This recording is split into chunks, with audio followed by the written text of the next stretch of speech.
خیال بن کر زندہ انسانوں کے ذہن میں رہ جانا بھی زندہ رہنے کا ایک طریقہ ہے۔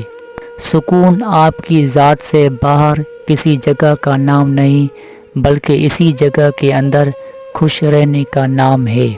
جس دل میں حضور کی یاد ہے وہ ہمیشہ قرار میں رہے گا، اور جائے قرار بست کے علاوہ کیا ہے۔ بہت زیادہ خوشیوں کے پیچھے بھاگنے والا بہت زیادہ غم سے دوچار ہوتا ہے۔ میرے اللہ تیرا شکر ہے، تو نے ہمیں اپنے پیارے نبی کی امت میں پیدا کیا۔ ہر احسان سے بڑا احسان یہی احسان ہے، ہمیں اپنے اس عنایت کی قدر کرنے کا شعور بخش۔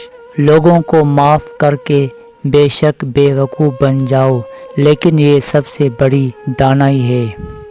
اسلام مسلمانوں کے علم کا نام نہیں، ان کے عمل کا نام ہے۔ یعنی اسلام بولنے والی بات نہیں، کرنے والا کام ہے۔ اپنے استعمال میں آنے والے رزق کو مناسب استعمال کرنا بھی عبادت ہے۔ اپنی مصروفیت کا جائزہ لو، کیونکہ آپ کی مصروفیت گمراہی بھی ہو سکتی ہے اور آپ کی مصروفیت عبادت بھی ہو سکتی ہے۔ شیطان نے انسان کو نہ مانا، اللہ نے اس پر لعنت بھیج کر اسے نکال دیا۔ انسان کے دشمن کو اللہ نے اپنا دشمن کہا۔ انسان اللہ کے دشمن سے دوستی کر لے تو بڑی افسوس کا مقام ہے۔ بے شوق عبادتوں سے شوق کا ایک آنسو بہت بہتر ہے، اور شوق کے ایک نگاہ زندگی کے 1000 سجدوں سے بہتر ہے۔ نیکی کے باوجود اگر تکلیف آ رہی ہے تو یہ درجات کی بلندی کے لیے ہے۔ کسی انسان کے ساتھ ایسا سلوک نہ کرو جو تم اپنی ساتھ نہیں چاہتے۔ کبھی کبھی ہم کسی لیے اتنے بھی ضروری نہیں ہوتے جتنا خود کو ضروری سوچ لیتے ہیں۔ آج کا انسان سکون کے خاطر آسمانوں کے دروازے کھولنے چلا گیا ہے، لیکن اس سے دل کا دروازہ نہیں کھلتا۔ اگر غریب فاقے سے مر رہا ہو تو امیر یقیناً بدہضمی سے مرے گا۔ ہم کسی کی دعا کی تاثیر ہیں، ہماری دعائیں کسی اور زمانے کو اثر دیں گی۔ نیند کے عالم میں یہ جاننا کہ انسان نیند کے عالم میں ہے بہت مشکل ہے۔ انسان کا مطالعہ چھوڑ کر کائنات دریافت کرنے چلا ہے، اور کائنات کی عظیم و لامحدود وسعتوں میں تنہائی کے سوا کیا ملے گا۔ زندگی کی تعریف کرنا بہت مشکل ہے، اسے جاننا اور پہچاننا بھی مشکل ہے۔ یہ ایک راز ہے، ایسا راز کہ جس نے راز جان لیا وہ مر گیا، اور جو نہ جان سکا وہ مارا گیا۔ ہر عبادت کی قضا ہے، لیکن انسانی دل توڑنے کی کوئی قضا نہیں۔ سب سے پیارا انسان وہ ہوتا ہے جس کو پہلی ہی بار دیکھنے سے دل یہ کہے میں نے اسے پہلی بار سے پہلے بھی دیکھا ہوا ہے۔ جو انسان اپنی نگاہ میں معتبر نہیں، وہ کسی سے اعتبار کی امید نہیں کر سکتا۔ لامحدود آرزوئیں محدود زندگی کو عذاب بنا دیتی ہیں۔ بادشاہوں نے بادشاہی چھوڑ کر درویشی تو قبول کی، لیکن کسی درویش نے درویشی چھوڑ کر بادشاہی نہیں قبول کی۔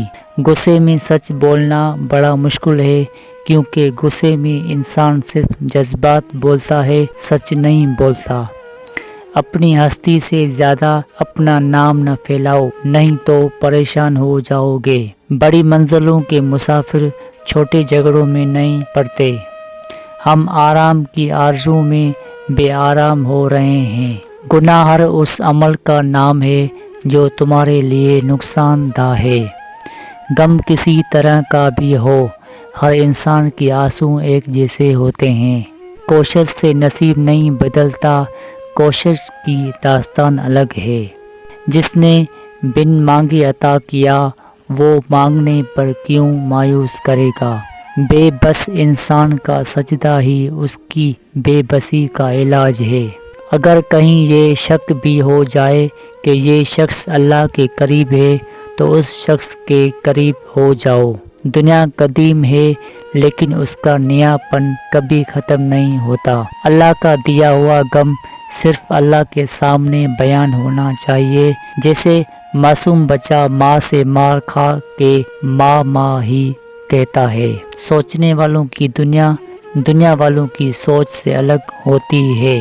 ہم ہر حالت سے سمجھوتا کر لیتے ہیں، ہم صرف انسانوں سے سمجھوتا نہیں کرتے۔ جوانی ہاتھ سے یوں اڑ جاتی ہے جیسے مہندی کا رنگ۔ جس انسان کی روح سے جھگڑا ختم ہو جائے اس کو حضور پاک کی محبت ملتی رہتی ہے۔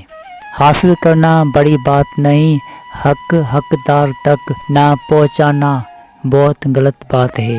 بھائی کو اس کا حصہ دینا شروع کر دو، اپنا بھی دے دو تو احساس پیدا ہو جائے گا اور درد کی دولت سے آشنائی شروع ہو جائے گی۔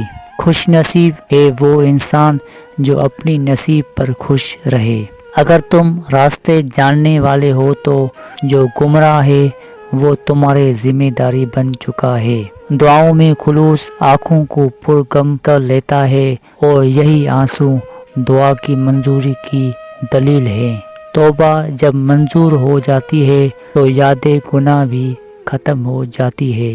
کسی اور کے حصے میں وقف ہو چکنے والی شے کی آپ تمنا شروع کرو تو آپ گمراہ ہو جاؤ گے۔ انسان مال جمع کرتا ہے، اس کے بینک بھر رہتے ہیں اور دل خالی رہتا ہے۔ کوئی ایک چہرہ باقی چہروں سے الگ اور نمایاں نظر آنا شروع ہو جائے تو سمجھو کہ محبت کا خطرہ ہے۔